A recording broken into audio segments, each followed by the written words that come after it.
Since treatment, life has been, it's great. You try and get back to a normal life. I have a new normal now though. I've been left with quite a few side effects of treatment, and have had to have various investigations in the 3 years since I finished treatment. So I have lots of different doctors around the city who deal with different organs of mine and try and fix the damage. But immediately after treatment, you feel fine. You live in dread actually of every scan and seeing the doctors because of recurrent disease, and it's a real risk with cancer.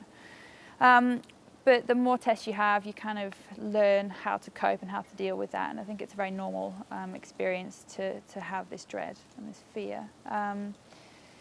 It's great now. One of the things after I finished treatment, I thought, well, I'm a single girl, you know, I can't have children. How on earth am I ever going to find a man who could possibly accept my broken body and also the fact that I can't have children? And so kind of resigned myself to the fact that I never would. And it was only about 6 months after treatment that I met Paul. And yeah, 3 years on, we've just got engaged and we're getting married in November. So it's a dream come true that I have a life, and I'm lucky to be able to live a normal life. I've gone back to work and everything is normal, but I don't think people would believe firstly what I've gone through, also what I have to cope with physiologically now with things. But that's great, that's the way I like it. And you know, going back to running and just having the freedom of things like that is great. When I meet new people, they don't need to know that I've had cancer. I don't look like I've had cancer, and it's none of their business. I'm not interested in their medical history. It doesn't affect us as people. I've told work because I've needed to go for scans and things, and work have been great. But obviously the people that need to know, I tell. People are very understanding. I also don't want sympathy from people. I don't want pity in a way, because I'm fine, I'm normal. My future is bright. I really think that cancer has changed my life. As far as getting back to normal, whatever normal is, after cancer, I think that, put it this way, there's nothing that I could do then that I can't do now. Perhaps the only things are age-related, not the fact that I had cancer. So there is nothing that it has stopped me from doing. I've been a little bit more passionate about doing things. I mean, when you go through cancer, you've got, for that first few months, you've got to think of yourself. You really have. You've got to be selfish. You've got to put your attention in on yourself, get yourself healthy and well. But then when you get back to, after you're healed up, things just sort of drop in back to normal. My advice to women with gynaecological cancer would be not to let it overtake your life, but to make a conscious decision to enjoy every moment of your life, and to do things that you've been thinking about doing, and spend the time with your family and your friends and enjoy life. You maybe get a little bit more selfish in that you want to do things for yourself more. And when I talk about myself, I talk about my family, because our son Andrew comes with us most places that we go. But we do enjoy travel, and I've got a new motto, and it says, so many ports and so little time. So I try and travel as much as I can. So just generally that, just to hopefully keep healthy. I have got a very positive attitude, and I think I'm fine. I think I had to go through that journey, but I'm through the other side now. So I just want to continue the way I'm going. The big issues can really be summed up under one general heading. We talk about something called the survivorship phase. Now, the survivorship phase for anybody who's been diagnosed with a cancer is when they have finished their treatment and they are really getting back to life after normal, after all those changes. Now, survivorship is a problem for anybody with any cancer. It doesn't matter whether they have a cancer that is good in terms of the prognosis or whether they have a cancer with a poorer prognosis.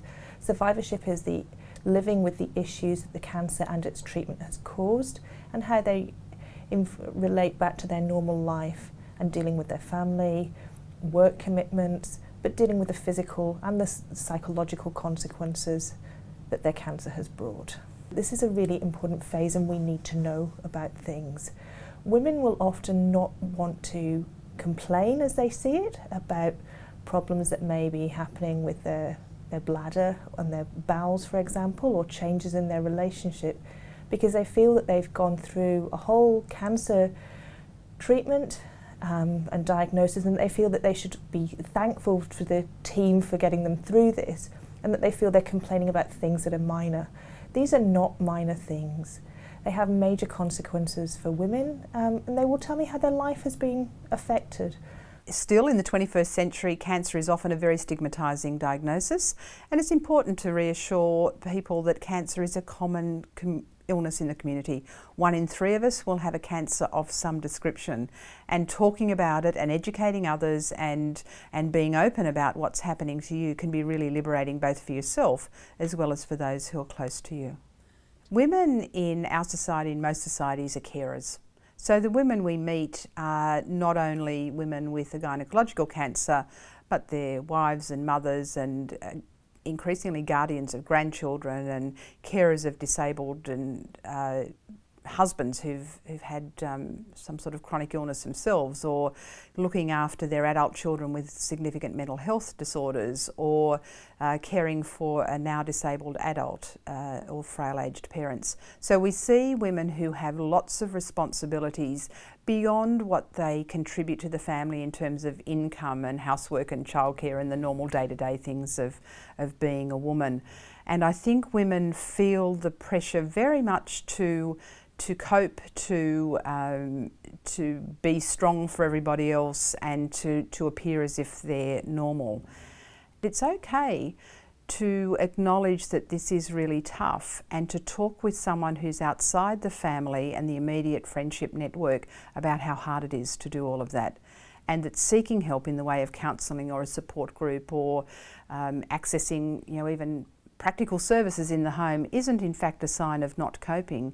That's the strongest sign of coping that there is.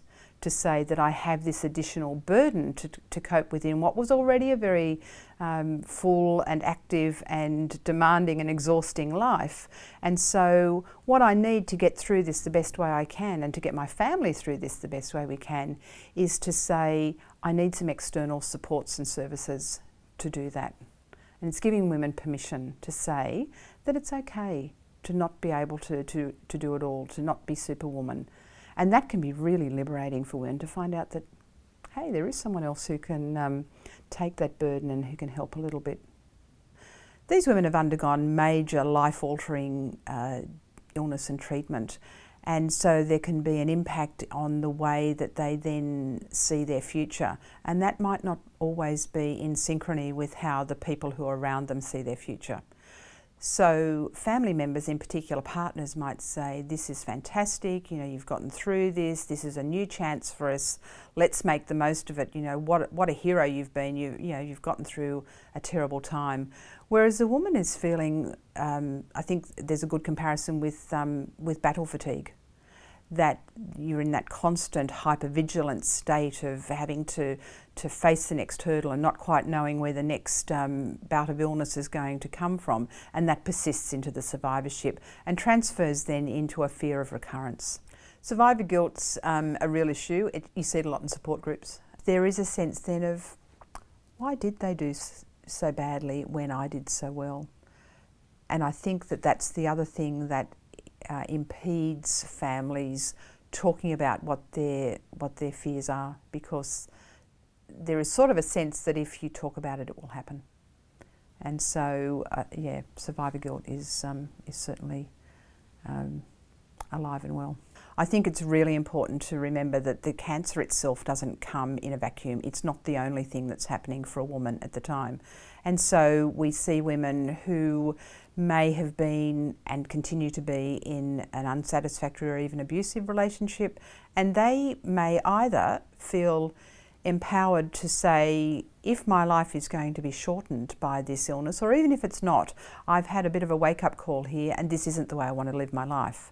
And so I've seen women who've left dysfunctional relationships, who've left work, who've changed careers, who've taken some time out, and who've made some pretty hard decisions. I think there's an important message to give in counselling women who've survived a cancer illness, and it's not all doom and gloom. It's not a sense of woe is me, I wasn't able to do a lot of the things I wanted to do, I wasn't able to have that third child that I had anticipated I'd have, wasn't able to have any children at all.